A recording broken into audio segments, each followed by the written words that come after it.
ಇವನ ಹೆಸರು ಗಗನ್ ಅಂತ. ಇವನು ಡಬ್ಬಿಯಲ್ಲಿ ಹಣ ಹಾಕಿಟ್ಟಿದ್ದಾನೆ. ಅದು ಹಣವನ್ನು ಈಗ ಅವನಿಗೆ ತೆಗಿಬೇಕು. ಅದಕ್ಕೆ ಹೇಗೆ ತೆಗಿತಾನೆ ನೋಡಿ. ನೋಡಿ, ಕತ್ತರಿಗೆ ಮ್ಯಾಗ್ನೆಟ್ ಅಂಟಿಸಿ ಇಟ್ಟಿದ್ದಾನೆ. ಈಗ ತೆಗಿತಾನೆ ನೋಡಿ. ತೆಗಿ ತೆಗಿ ತೆಗಿ, ಇಲ್ಲದ ಇದನ್ನೇ ಹಾಕ್ತೇನೆ ಈಗ.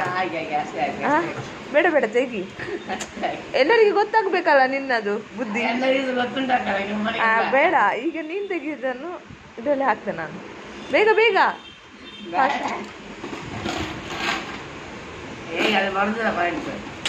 ಟ್ರೈ ಮಾಡು. ನೀನು ಅಷ್ಟು ನಾಚಿಕೆ ಯಾಕೆ ನಿಂಗೆ?